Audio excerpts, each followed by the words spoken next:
शाम का वक्त था। आसमान में हल्का सा सूरज बचा था, लेकिन जमीन पर अंधेरा उतरना शुरू हो चुका था। उसी अंधेरे में एक बूढ़ा आदमी टूटी हुई चारपाई पर बैठा था। उसका नाम था रामदयाल। चेहरे पर झुर्रियां, आंखों में थकान और दिल में अनगिनत अधूरे सपने। उसके पास ही उसकी दो बेटियां पूजा और रानी चुपचाप बैठी थी। दोनों के चेहरे पर मासूमियत थी, लेकिन डर भी साफ दिखाई दे रहा था। बाबा, खाना कब मिलेगा? रानी ने धीमे से पूछा। रामदयाल ने अपनी सूखी मुस्कान के पीछे दर्द छुपाते हुए कहा, बस बेटा, थोड़ा सब्र करो, भगवान सब देख रहा है। लेकिन अंदर ही अंदर वो जानता था, आज भी शायद कुछ नहीं मिलने वाला। उसी समय गली के कोने से किसी के कदमों की आवाज आई। पूजा अचानक खड़ी हो गई। बाबा, लगता है भैया आ गए। तीनों की नजरें उस तरफ टिक गईं और कुछ ही पलों में एक थका हुआ, धूल से भरा युवक उनकी ओर बढ़ता दिखा। वो था दीपक, रामदयाल का बेटा, उनका सहारा, उनकी आखिरी उम्मीद। दीपक पास आया और बिना कुछ बोले अपने पिता के पैरों में बैठ गया। आ गए बेटा, रामदयाल की आवाज कांप गई। दीपक ने जेब से थोड़ा सा राशन निकाला, बस मुट्ठी भर चावल और थोड़ा आटा। आज इतना ही मिला बाबा। रानी ने उस छोटे से सामान को ऐसे पकड़ लिया जैसे किसी ने उसे खजाना दे दिया हो। उस रात चारों ने थोड़ा थोड़ा खाया और बिना पेट भरे ही सो गए। लेकिन रामदयाल, वो नहीं सोया। वो बस दीपक को देखता रहा, जैसे कुछ सोच रहा हो, जैसे कोई फैसला उसके दिल में धीरे धीरे आकार ले रहा हो। अगले दिन रात को जब सब सोने की तैयारी कर रहे थे, रामदयाल ने धीमे से कहा, दीपक, एक बात कहनी है। दीपक ने चौंक कर देखा। जी बाबा। रामदयाल ने गहरी सांस ली। बेटा, अब तू बड़ा हो गया है, मैं चाहता हूं तेरी शादी कर दूं। दीपक जैसे पत्थर बन गया। अभी बाबा, हमारी हालत देख रहे हो ना? लेकिन रामदयाल की आंखों में उम्मीद थी। बहू आएगी तो घर संभाल लेगी, शायद हमारी किस्मत बदल जाए। पूजा और रानी की आंखों में भी चमक आ गई। उन्हें क्या पता था, ये फैसला उनकी जिंदगी का सबसे बड़ा तूफान बनने वाला था। कुछ ही दिनों में उधार लेकर, लोगों से हाथ जोड़कर रामदयाल ने दीपक की शादी तय कर दी। और फिर वो दिन आ गया जब नीलम दुल्हन बनकर इस घर में आई। लेकिन जैसे ही उसने घर देखा, उसकी आंखों में खुशी नहीं, नफरत थी। यही है तुम्हारा घर? उसने धीमे लेकिन कड़वे स्वर में पूछा। दीपक ने नजरें झुका ली। अभी ऐसा ही है, लेकिन सब ठीक हो जाएगा। लेकिन उस दिन घर की दीवारों ने जो खामोशी सुनी, वो आने वाले तूफान की आहट थी। शुरुआत के कुछ दिन शांत रहे, फिर धीरे धीरे नीलम का असली चेहरा सामने आने लगा। एक दिन उसने गुस्से में थाली पटक दी। ये क्या है, इतना कम खाना? मैं ऐसे नहीं रह सकती। पूजा ने डरते हुए कहा, भाभी, हमारे पास इतना ही होता है। तो क्या मैं भूखी मरूं? नीलम चीख उठी। रामदयाल चुप रहा। उसकी चुप्पी में मजबूरी थी, बेबसी थी। लेकिन उस दिन घर का सुकून टूट चुका था। और उसी रात नीलम ने दीपक से वो बात कही जिसने सब कुछ बदल दिया। या तो हम अलग रहेंगे या मैं यहां नहीं रहूंगी। दीपक चुप था, लेकिन उसके अंदर एक जंग शुरू हो चुकी थी। एक तरफ उसका परिवार, दूसरी तरफ उसकी पत्नी। और इसी जंग में एक ऐसा फैसला लिया जाने वाला था जो एक बेटे को हमेशा के लिए बदल देगा। अगर आप आगे जानना चाहते हैं कि दीपक क्या फैसला लेता है और कैसे एक घर बिखर जाता है, वीडियो पूरा देखिए। दीपक पूरी रात सो नहीं पाया। उसकी आंखें खुली थीं, लेकिन दिमाग कहीं और था। एक तरफ नीलम की बातें गूंज रही थीं, या तो अलग घर या मैं चली जाऊंगी। और दूसरी तरफ उसके बाबा की थकी हुई आंखें, बहनों की मासूम उम्मीदें। सुबह हुई, लेकिन उस घर में रोशनी नहीं आई। आंगन में हल्की धूप जरूर थी, पर माहौल भारी था, जैसे कुछ बुरा होने वाला हो। रामदयाल चारपाई पर बैठे थे।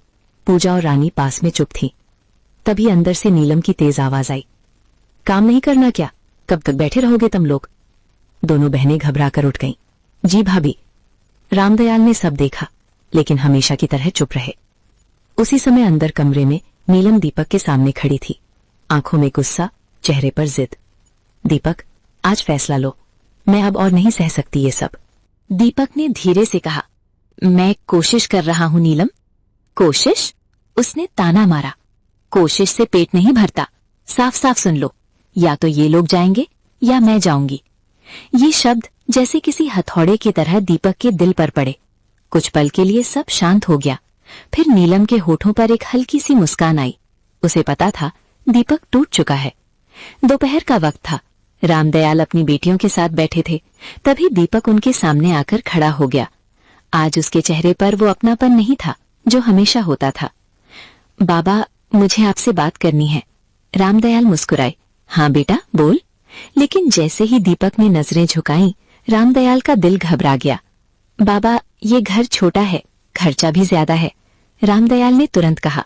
तो क्या हुआ बेटा, हम सब मिलकर संभाल लेंगे। लेकिन इस बार दीपक ने उनकी बात काट दी। नहीं बाबा, अब ऐसा नहीं हो सकता। पूजा और रानी ने एक दूसरे को डर से देखा। क्या मतलब है तुम्हारा?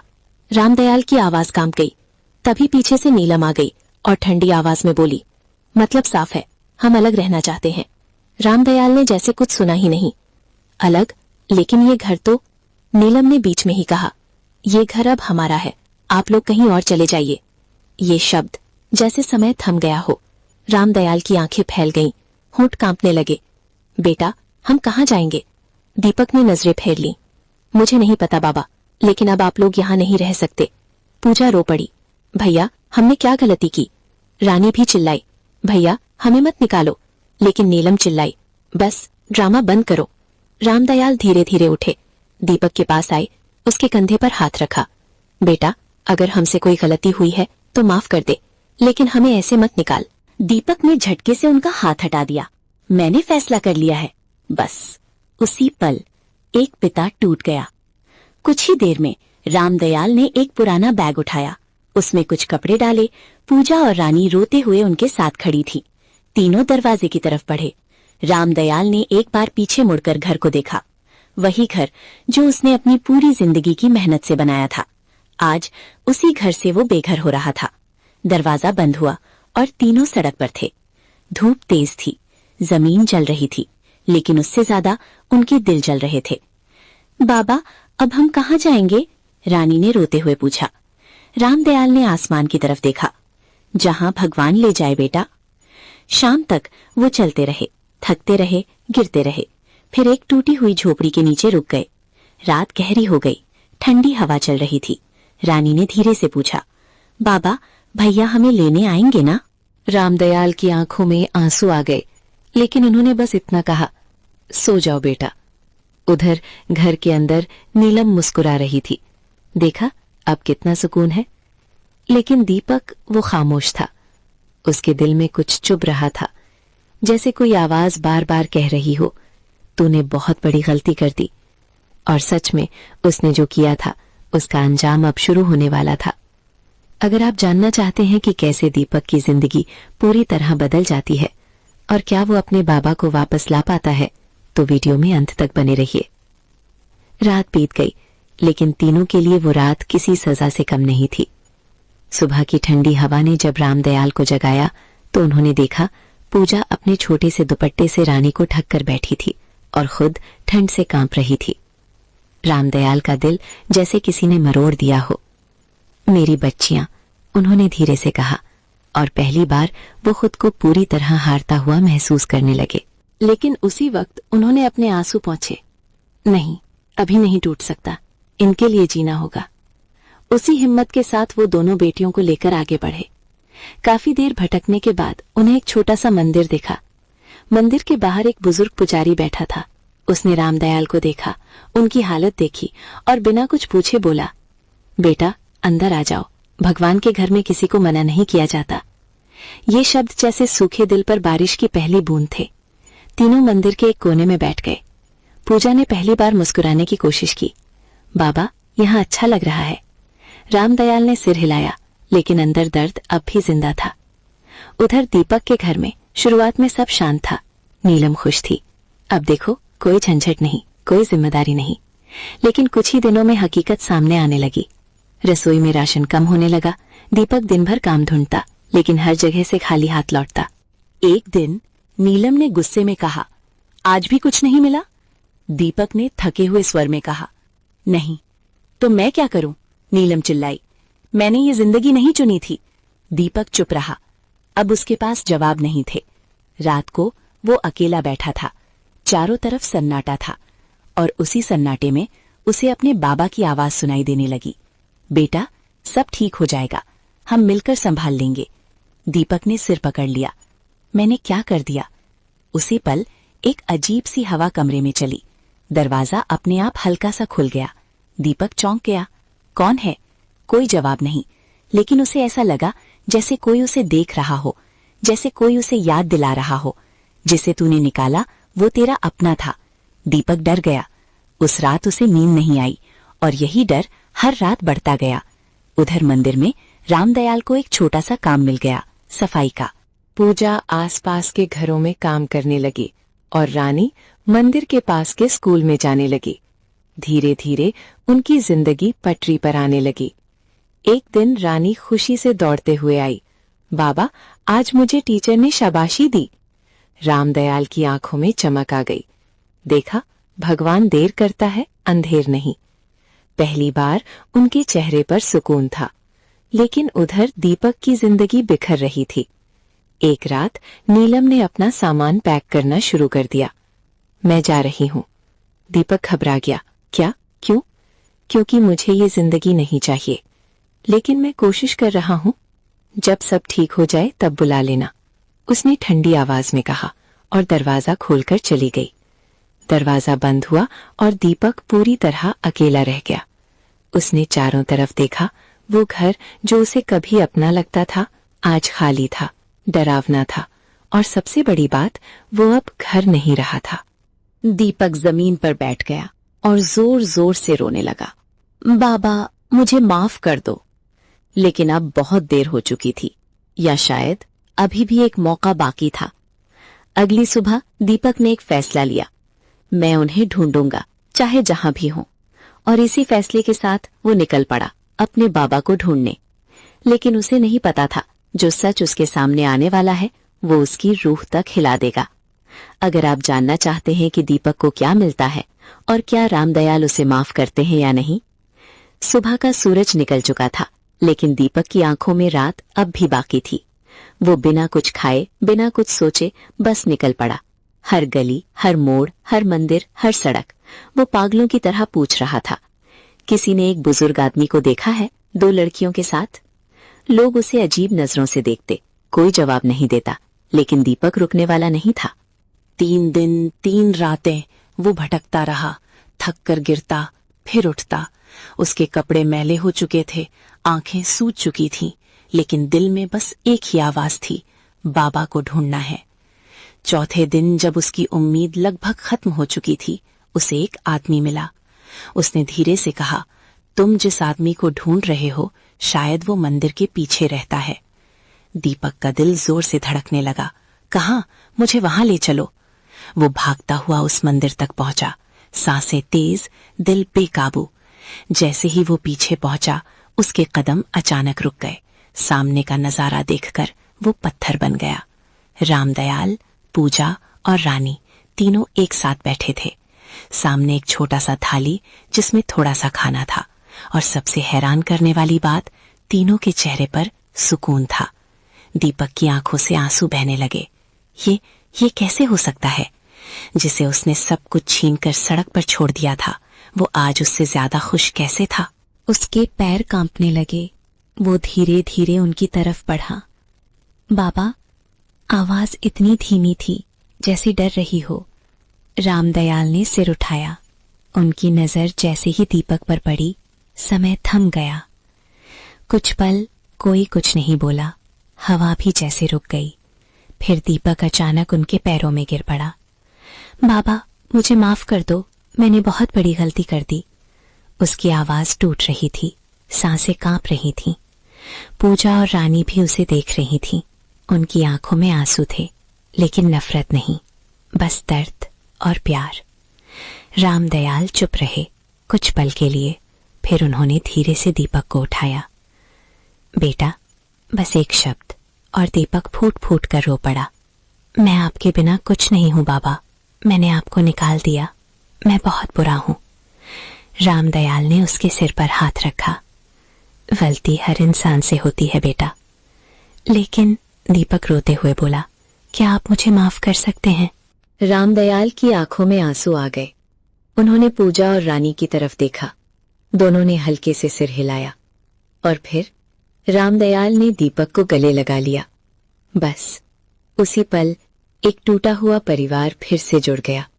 रानी दौड़कर आई। भैया, अब हमें छोड़कर तो नहीं जाओगे ना? दीपक ने उसे कसकर पकड़ लिया। कभी नहीं, अब कभी नहीं। पूजा की आंखों से भी आंसू बह रहे थे, लेकिन इस बार ये आंसू दर्द के नहीं, खुशी के थे। उस दिन दीपक को एक बात समझ आ गई। घर दीवारों से नहीं, रिश्तों से बनता है, और जहां माँ बाप की इज्जत नहीं होती, वहां कभी बरकत नहीं होती। शाम ढल रही थी, लेकिन इस बार अंधेरा नहीं, एक नई रोशनी उनके साथ थी। चारों ने साथ बैठकर खाना खाया। बहुत थोड़ा था, लेकिन आज दिल भरे हुए थे। और दूर कहीं हवा जैसे ये कह रही थी, जिसने अपने को पहचाना उसी ने सच्चा घर पाया। कहानी यहीं खत्म नहीं होती, क्योंकि असली कहानी तो अब शुरू हुई थी। एक नई जिंदगी, एक नया संघर्ष और रिश्तों को फिर से मजबूत बनाने की कोशिश। अगले दिन की सुबह इस बार अलग थी। सूरज वही था, आसमान वही था, लेकिन चारों के दिल बदल चुके थे। दीपक रात भर सो नहीं पाया था। वो बार बार अपने बाबा को देखता, अपनी बहनों को देखता, और हर बार उसकी आंखें भर आती। मैंने इन्हें कितना दुख दिया, ये ख्याल उसे अंदर से तोड़ रहा था। सुबह होते ही उसने चुपचाप एक फैसला लिया। वो उठा और बिना किसी को जगाए बाहर निकल गया। लेकिन इस बार वो भाग नहीं रहा था, इस बार वो लौट रहा था अपनी जिम्मेदारी की तरफ। उधर जब रामदयाल की आंख खुली तो उन्होंने दीपक को पास नहीं देखा। पूजा, दीपक कहाँ है? उन्होंने घबरा कर पूछा। पूजा भी उठ गई। अभी तो यही था बाबा। रानी डर गई। भैया फिर से हमें छोड़कर तो नहीं चले गए? रामदयाल का दिल बैठ गया। लेकिन तभी दूर से कदमों की आवाज आई। तीनों की नजरें उस तरफ उठी और अगले ही पल दीपक वापस आ रहा था। लेकिन इस बार उसके हाथ खाली नहीं थे। उसके कंधे पर एक पुरानी सी टोकरी थी, जिसमें कुछ सब्जियां थीं और चेहरे पर पसीना, लेकिन आंखों में इरादा। बाबा, वो उनके पास आया। आज से सब बदल जाएगा। रामदयाल ने हैरानी से पूछा, क्या किया तूने बेटा? दीपक ने मुस्कुराने की कोशिश की। मंदिर के पास जो खाली जमीन है, वहां मैंने एक छोटा सा ठेला लगाने की इजाजत ले ली है। पूजा चौंक गई। ठेला? हाँ, दीपक बोला। सब्जी बेचूंगा, मेहनत करूंगा, लेकिन अब किसी के सामने हाथ नहीं फैलाऊंगा। रामदयाल की आंखों में कर्व आ गया। ये हुई ना मेरे बेटे वाली बात। उस दिन से एक नई शुरुआत हुई। सुबह सुबह दीपक सब्जियां लाता, ठेला लगाता। पूजा भी उसके साथ बैठने लगी। रानी स्कूल जाती और शाम को आकर मदद करती। रामदयाल दूर बैठकर ये सब देखते। उनकी आंखों में सुकून था। लेकिन कहानी यहीं खत्म नहीं होती, क्योंकि हर नई शुरुआत अपने साथ एक नई परीक्षा लेकर आती है। एक दिन जब दीपक ठेले पर बैठा था, तभी एक अमीर सा आदमी वहां आया। उसने सब्जियां देखी, फिर दीपक को देखा और अचानक उसकी आंखें सिकुड़ गईं। तुम, कहीं मैंने तुम्हें पहले देखा है? दीपक थोड़ा घबरा गया। नहीं साहब, मैं तो यहीं काम करता हूँ। लेकिन वो आदमी चुप नहीं हुआ। उसने फिर गौर से देखा और फिर उसके चेहरे पर एक अजीब सी मुस्कान आ गई। ओ, अब याद आया। दीपक का दिल जोर से धड़कने लगा। तुम वही हो ना जिसने अपने बूढ़े बाप को घर से निकाल दिया था? ये सुनते ही आसपास खड़े लोग रुक गए। सबकी नजरें दीपक पर टिक गई। पूजा का चेहरा सफेद पड़ गया। रामदयाल दूर खड़े ये सब सुन रहे थे। दीपक के हाथ कांपने लगे। उसकी पुरानी गलती आज सबके सामने खड़ी थी। वो आदमी जोर से बोला, ऐसे लोगों से सब्जी खरीदोगे तुम लोग? भीड़ में फुसफुसाहट शुरू हो गई। अरे ये वही है, अपने बाप को निकाल दिया था, शर्म नहीं आती? दीपक की आंखों में आंसू आ गए। वो कुछ बोल नहीं पा रहा था, बस सिर झुकाए खड़ा था। तभी भीड़ के बीच से एक आवाज आई, बस करो। सबकी नजरें उस तरफ गईं। वो रामदयाल थे। वो धीरे धीरे आगे बढ़े और दीपक के पास आकर खड़े हो गए। ये मेरा बेटा है। उनकी आवाज शांत थी, लेकिन मजबूत। हाँ, इसने गलती की थी। भीड़ शांत हो गई, लेकिन उन्होंने आगे कहा, इसने अपनी गलती मानी भी है और उसे सुधार भी रहा है। रामदयाल ने दीपक के कंधे पर हाथ रखा। जिस इंसान में अपनी गलती मानने की हिम्मत होती है, वो कभी छोटा नहीं होता। पूरा माहौल बदल गया। भीड़ चुप थी। वो अमीर आदमी भी कुछ नहीं बोल पाया। धीरे धीरे लोग आगे आए और एक एक करके सब्जियां खरीदने लगे। पूजा की आंखों में आंसू थे। रानी मुस्कुरा रही थी और दीपक वो अपने बाबा को देख रहा था। उसकी आंखों में सिर्फ एक ही बात थी, आज मैं सच में आपका बेटा बन पाया। शाम तक सारा ठेला खाली हो चुका था। उस दिन उन्होंने ज्यादा नहीं कमाया, लेकिन जो पाया वो पैसों से कहीं ज्यादा था, इज्जत, भरोसा और एक नया जीवन। लेकिन जिंदगी की असली कहानी अभी बाकी है, क्योंकि वही आदमी जो आज चुप होकर चला गया, वो इतनी आसानी से हार मानने वाला नहीं था। उसकी आंखों में जो मुस्कान थी वो किसी आने वाले तूफान का संकेत थी। अगले दिन हवा में एक अजीब सा सन्नाटा था। सब कुछ सामान्य दिख रहा था, लेकिन जैसे तूफान आने से पहले होता है, वैसी बेचैनी चारों तरफ फैली हुई थी। दीपक सुबह सुबह ठेला लगाने पहुंचा। पूजा उसके साथ थी और रामदयाल थोड़ी दूरी पर बैठकर उन्हें देख रहे थे।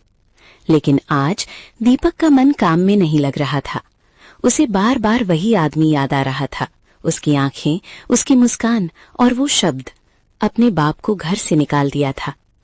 तभी अचानक एक काली कार आकर उनके ठेले के सामने रुकी। ठेले के पास खड़े लोगों की नजरें उस पर टिक गईं। कार का दरवाजा खुला और वही आदमी बाहर उतरा। आज उसके साथ 2 और लोग थे, साफ सुथरे कपड़े, सख्त चेहरे। दीपक का गला सूख गया। लो, फिर आ गया, उसने मन ही मन कहा। वो आदमी धीरे धीरे ठेले की तरफ बढ़ा। हर कदम जैसे जमीन पर नहीं, दीपक के दिल पर पड़ रहा था। तो आज फिर शुरू हो गया धंधा, उसने हल्की मुस्कान के साथ कहा। दीपक ने हिम्मत जुटाई। जी, मेहनत कर रहा हूं। मेहनत? वो हंसा। अच्छा है, लेकिन कुछ पाप ऐसे होते हैं जो इतनी आसानी से नहीं धुलते। भीड़ फिर इकट्ठा होने लगी। पूजा घबराकर दीपक के पास खड़ी हो गई। रामदयाल दूर से सब देख रहे थे। क्या चाहते हैं आप? दीपक ने इस बार थोड़ी हिम्मत से पूछा। वो आदमी पास झुका और धीरे से बोला, मैं तुम्हारा अतीत नहीं, तुम्हारा भविष्य बनाना चाहता हूँ। दीपक चौंकिया। क्या मतलब? उस आदमी ने जेब से एक फाइल निकाली और ठेले पर रख दी। इस जमीन के सारे कागज अब मेरे नाम हैं, जैसे किसी ने बिजली गिरा दी हो। क्या? पूजा के मुंह से निकला। दीपक के हाथ कांपने लगे। लेकिन ये तो मंदिर की जमीन है, हमें खुद पुजारी जी ने। हाँ, आदमी ने बीच में काटा। थी, अब नहीं है। भीड़ में हलचल मच गई। रामदयाल तेजी से आगे आए। बेटा, ये क्या कह रहे हैं आप? आदमी ने सीधा उनकी आंखों में देखा। सच, ये जमीन अब मेरी है और यहाँ कोई ठेला नहीं लगेगा। दीपक के पैरों तले जमीन खिसक गई। लेकिन हम कहाँ जाएंगे? उसकी आवाज टूट गई। आदमी ने ठंडी हंसी हंसी। मुझे क्या पता, जैसे तुमने अपने बाप से कहा था, मुझे नहीं पता। ये सुनते ही दीपक पूरी तरह टूट गया। उसकी अपनी कही हुई बात आज उसके सामने खड़ी थी। पूजा रोने लगी। भैया, अब क्या करेंगे? रानी स्कूल से लौट रही थी। उसने दूर से ये सब देखा और दौड़ कर आई। क्या हुआ? रामदयाल चुप थे। उनकी आंखों में दर्द था, लेकिन इस बार वो कुछ सोच रहे थे। दीपक जमीन पर बैठ गया। सब खत्म हो गया। लेकिन तभी रामदयाल ने उसका कंधा पकड़ा। नहीं बेटा, अभी कुछ खत्म नहीं हुआ।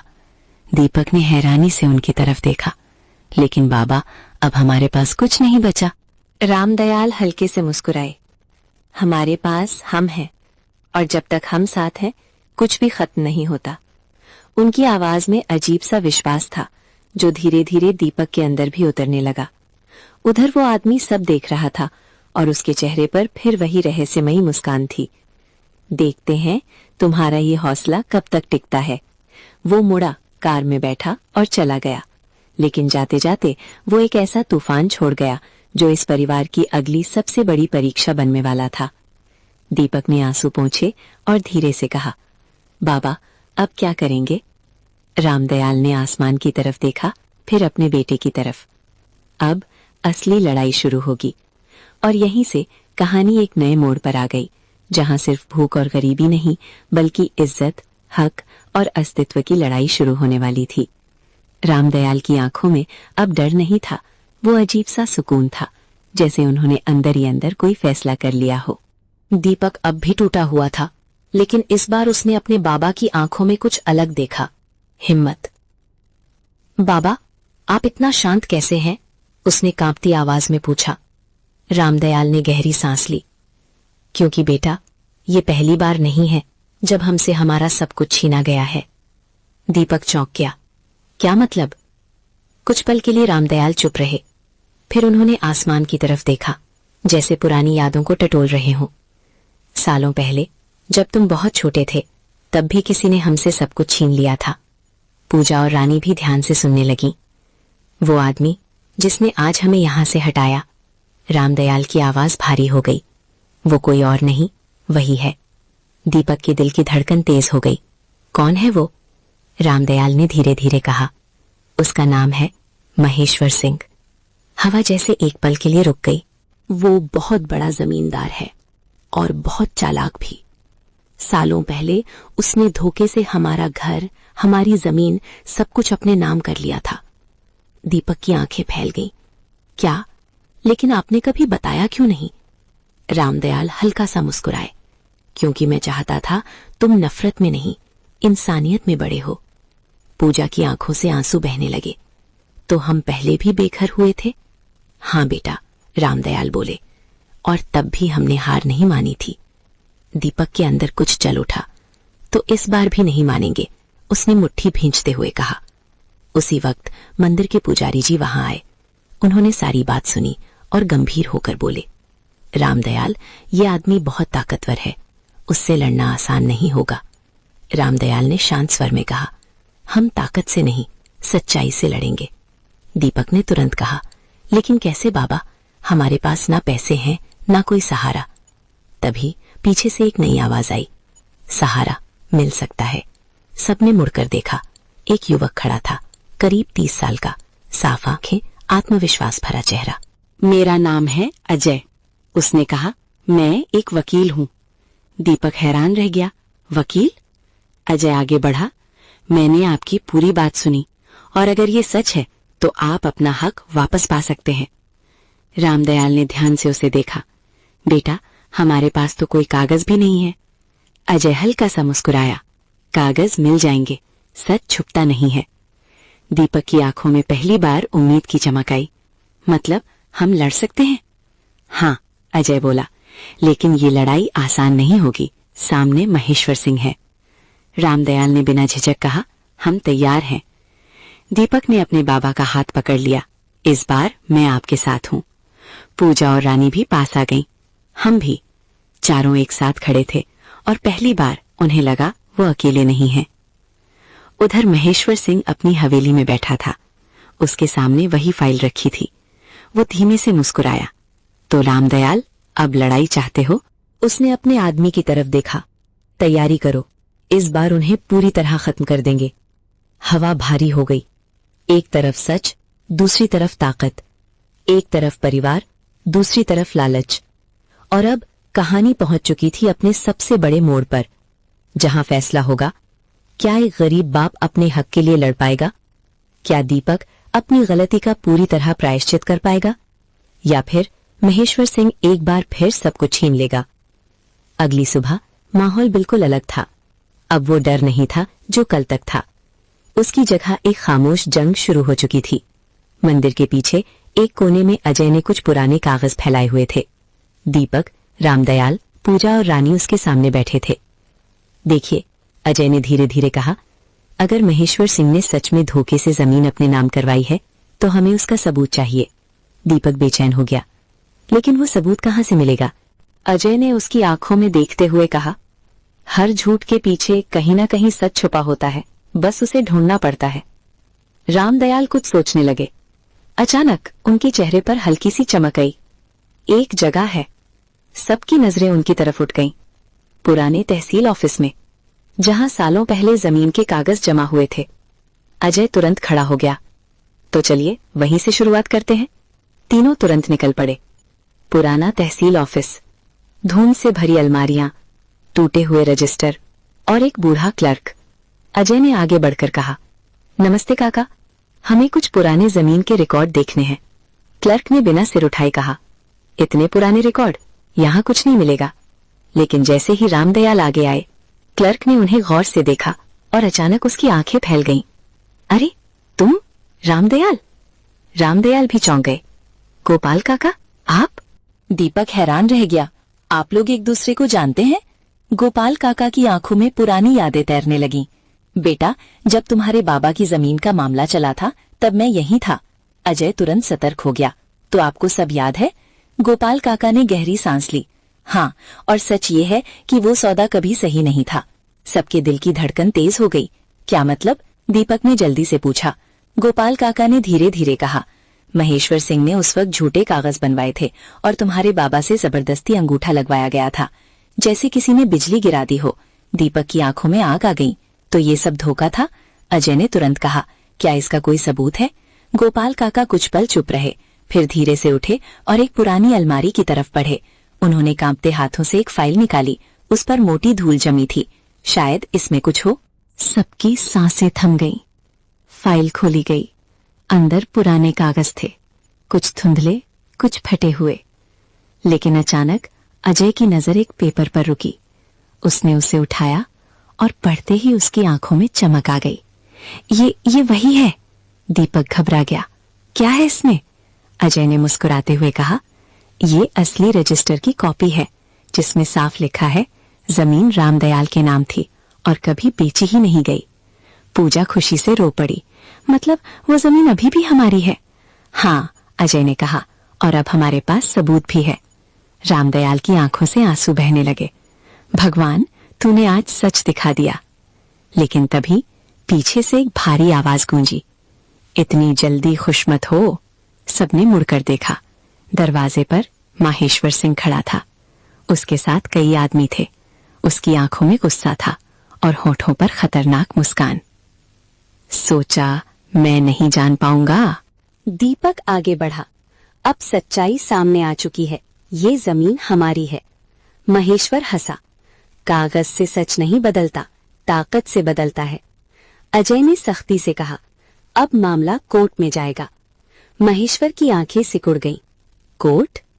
उसने धीमे से कहा, ठीक है, देखते हैं किसकी जीत होती है। वो मुड़ा और जाते जाते बोला, लेकिन याद रखना, ये खेल अब खतरनाक हो चुका है। दरवाजा बंद हुआ। कमरे में सन्नाटा छा गया। दीपक ने अजय की तरफ देखा। अब क्या होगा? अजय ने फाइल को कसकर पकड़ा। अब असली लड़ाई शुरू होगी। और यहीं से कहानी पहुंच गई अपने सबसे बड़े संघर्ष की तरफ। कोर्ट, सबूत, साजिशें और एक ऐसी टक्कर जहां या तो सच जीतेगा या फिर ताकत। कोर्ट का दिन आ गया। सुबह से ही आसमान बादलों से घिरा था, जैसे मौसम भी इस लड़ाई का गवाह बनना चाहता हो। दीपक, रामदयाल, पूजा और रानी चारों कोर्ट के बाहर खड़े थे। दीपक के हाथ ठंडे पड़ रहे थे, लेकिन इस बार वो भाग नहीं रहा था। डर लग रहा है? रामदयाल ने उसके कंधे पर हाथ रखते हुए पूछा। दीपक ने गहरी सांस ली। पहले लगता था बाबा, लेकिन अब नहीं, क्योंकि इस बार मैं सच के साथ हूं। रामदयाल की आंखों में गर्व छलक उठा। अंदर कोर्ट रूम में चारों तरफ खामोशी थी। जज अपनी कुर्सी पर बैठे थे। सामने दोनों पक्ष। एक तरफ महेश्वर सिंह, महंगे कपड़े, आत्मविश्वास से भरा चेहरा और उसके साथ बड़े बड़े वकील। दूसरी तरफ रामदयाल, साधारण कपड़े लेकिन आंखों में सच्चाई, और उनके साथ अजय। कार्यवाही शुरू हुई। महेश्वर के वकील खड़े हुए। माय लॉर्ड, ये मामला बिल्कुल साफ है। जमीन के सारे कागज हमारे पास हैं और ये लोग झूठा दावा कर रहे हैं। उन्होंने फाइल आगे बढ़ाई। जज ने ध्यान से देखा। फिर अजय खड़े हुए। माय लॉर्ड, अगर इजाजत हो तो हम भी कुछ पेश करना चाहेंगे। उन्होंने वो पुरानी फाइल सामने रखी। ये है असली रिकॉर्ड, जो साबित करता है कि जमीन कभी बेची ही नहीं गई। कोर्ट में हलचल मच गई। महेश्वर सिंह का चेहरा थोड़ा सख्त हो गया। ये नकली है, उसके वकील ने तुरंत कहा। इतने पुराने कागज भरोसे लायक नहीं हैं। अजय मुस्कुराए। तो फिर गवाह को बुलाया जाए। दरवाजे से गोपाल काका अंदर आए, धीरे धीरे चलते हुए, लेकिन आंखों में सच्चाई साफ थी। क्या आप इस केस के बारे में कुछ जानते हैं? अजय ने पूछा। गोपाल काका ने सीधा जवाब दिया, हाँ, मैंने अपनी आंखों से देखा है कि रामदयाल से धोखे से अंगूठा लगवाया गया था। कोर्ट में सन्नाटा छा गया। महेश्वर की मुट्ठी भीज गई। ये झूठ बोल रहा है, उसका वकील चिल्लाया। लेकिन तभी अजय ने अगला दांव चला। माय लॉर्ड, हमारे पास एक और सबूत है। सबकी नजरें उनकी तरफ उठी। उस वक्त का एक ऑडियो रिकॉर्ड। दीपक चौंक गया। ऑडियो? अजय ने सिर हिलाया। गोपाल काका ने उस दिन सब कुछ रिकॉर्ड किया था। कमरे में हलचल बढ़ गई। रिकॉर्डिंग चलाई गई और उसमें साफ आवाज आई, अंगूठा लगा दे वरना अंजाम बुरा होगा। फिर दूसरी आवाज रामदयाल की, डरी हुई, मुझे मत धमकाओ। बस यहीं खेल पलट गया। महेश्वर सिंह का चेहरा उतर गया। जज ने सख्त आवाज में कहा, यह साफ तौर पर धोखाधड़ी का मामला है। कुछ देर की खामोशी के बाद फैसला सुनाया गया। ये जमीन असली मालिक रामदयाल को वापस दी जाती है और महेश्वर सिंह पर कानूनी कार्रवाई होगी। एक पल के लिए सब कुछ रुक गया। फिर पूजा जोर से रो पड़ी। रानी खुशी से कूदने लगी। हम जीत गए बाबा। दीपक की आंखों से आंसू बह रहे थे। वो रामदयाल के पैरों में गिर पड़ा। बाबा, आज मैंने आपका सिर ऊंचा कर दिया। रामदयाल ने उसे उठाया और गले लगा लिया। नहीं बेटा, आज तूने खुद को जीत लिया। उधर महेश्वर सिंह खामोश खड़ा था। उसकी ताकत, उसका घमंड सब खत्म हो चुका था। कोर्ट से बाहर निकलते वक्त आसमान साफ हो चुका था। सूरज की रोशनी सीधी रामदयाल के चेहरे पर पड़ रही थी, जैसे सालों बाद उनके हिस्से की रोशनी लौटी हो। कुछ दिनों बाद उसी जमीन पर एक छोटा सा नया घर बन रहा था। दीपक खुद ईंट उठा रहा था, पूजा और रानी पानी ला रही थी और रामदयाल दूर खड़े मुस्कुरा रहे थे। देखा, मेहनत और सच्चाई कभी हारती नहीं, दीपक ने मुस्कुराकर कहा, और परिवार कभी टूटना नहीं चाहिए। शाम को चारों नए घर के बाहर बैठे थे। थोड़ा सा खाना, लेकिन दिल भरे हुए। रानी ने हंसते हुए कहा, अब तो ये घर हमारा है, कोई हमें निकाल नहीं सकता। सब हंस पड़े, लेकिन रामदयाल ने धीरे से कहा, घर दीवारों से नहीं बनता बेटा, घर बनता है प्यार से, इज्जत से और साथ से। हवा हल्की सी चली और जैसे कहानी के हर दर्द को अपने साथ ले गई। अब वहां सिर्फ सुकून था और एक सीख, जिस घर में बड़ों की इज्जत होती है वहां भगवान खुद बसते हैं। कुछ महीनों बाद वही जमीन जो कभी छीनी गई थी अब पूरी तरह बदल चुकी थी। जहां पहले टूटी दीवारें और दर्द की यादें थीं, वहां अब एक छोटा सा लेकिन साफ सुथरा घर खड़ा था। आंगन में तुलसी का पौधा, दीवारों पर चूने की खुशबू और अंदर एक ऐसा सुकून जो सालों की लड़ाई के बाद मिला था। लेकिन सबसे बड़ा बदलाव घर में नहीं, दीपक के अंदर आया था। अब वो पहले वाला कमजोर, डरता हुआ लड़का नहीं रहा था। सुबह होते ही वो काम पर निकल जाता, दिन भर मेहनत करता और शाम को घर लौटकर अपने बाबा के पास बैठता। एक दिन रामदयाल आंगन में बैठे थे। दीपक उनके पास आकर चुपचाप बैठ गया। क्या सोच रहा है बेटा? रामदयाल ने पूछा। दीपक ने हल्की मुस्कान के साथ कहा, बाबा, सोच रहा हूं अगर उस दिन आपने मुझे माफ नहीं किया होता तो आज मैं कहाँ होता। रामदयाल ने उसके कंधे पर हाथ रखा। माफी देने वाला बड़ा नहीं होता बेटा, माफी मांगने वाला बड़ा होता है। दीपक की आंखें नम हो गईं। तभी गांव का एक आदमी भागता हुआ आया। दीपक, जल्दी चलो, चौधरी के लोग फिर से किसी गरीब का घर तोड़ने आए हैं। दीपक एकदम खड़ा हो गया। क्या? रामदयाल ने गंभीर होकर पूछा। कहाँ? गांव के आखिरी छोर पर, रामू काका का घर। दीपक की आंखों में वही पुराना दर्द लौट आया। उसे अपना अतीत याद आ गया, जब वो खुद अपने ही बाबा को घर से निकाल रहा था। उसने मुट्ठी भींच ली। इस बार ऐसा नहीं होने दूंगा। वो तुरंत वहां के लिए दौड़ पड़ा। जब वो पहुंचा तो देखा कुछ गुंडे रामू काका के छोटे से घर को तोड़ रहे थे। रामू काका जमीन पर बैठे रो रहे थे। मत तोड़ो, ये मेरा घर है। लेकिन कोई सुनने वाला नहीं था। रुको, दीपक की आवाज गूंजी। सबकी नजरें उसकी तरफ मुड़ी। गुंडों में से एक हंसा। और तू कौन है? दीपक आगे बढ़ा। वो जिसने अपना घर खोया भी है और वापस पाया भी है। उसकी आंखों में गुस्सा नहीं, एक अजीब सा आत्मविश्वास था। ये घर नहीं टूटेगा। गुंडे हंस पड़े। अकेला क्या कर लेगा? तभी पीछे से आवाज आई, अकेला नहीं है। दीपक ने मुड़कर देखा। पूरा गांव उसके पीछे खड़ा था। रामदयाल, पूजा, रानी, अजय और कई गांव वाले, सब एक साथ। अब माहौल बदल चुका था। गुंडों के चेहरे उतर गए। ये मामला इतना आसान नहीं है, उनमें से एक बोला। दीपक ने शांत लेकिन मजबूत आवाज में कहा, अब कोई गरीब बेघर नहीं होगा जब तक हम सब साथ हैं। कुछ पल के लिए सन्नाटा छा गया। फिर गुंडे धीरे धीरे पीछे हटने लगे और आखिरकार वहां से चले गए। रामू काका रोते हुए दीपक के पैरों में गिर गए।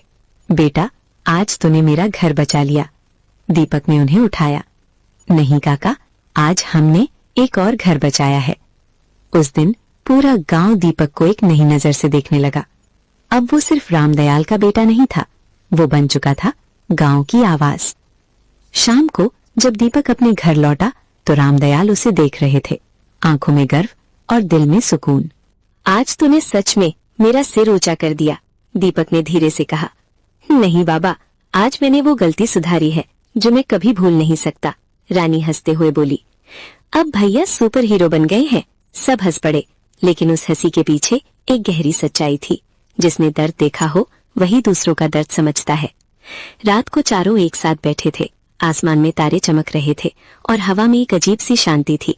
दीपक ने आसमान की तरफ देखा और धीरे से कहा, धन्यवाद भगवान, आपने मुझे गिरने दिया ताकि मैं उठना सीख सकूं। रामदयाल ने उसकी तरफ देखा और मुस्कुराए। यही जिंदगी है बेटा, जो गिरकर उठे वही असली इंसान होता है। और इसी के साथ उनकी कहानी खत्म नहीं हुई, बल्कि एक मिसाल बन गई, एक ऐसे बेटे की जिसने गलती की, गिरा, टूटा, लेकिन फिर उठा और सिर्फ खुद नहीं पूरे गांव को संभाल लिया।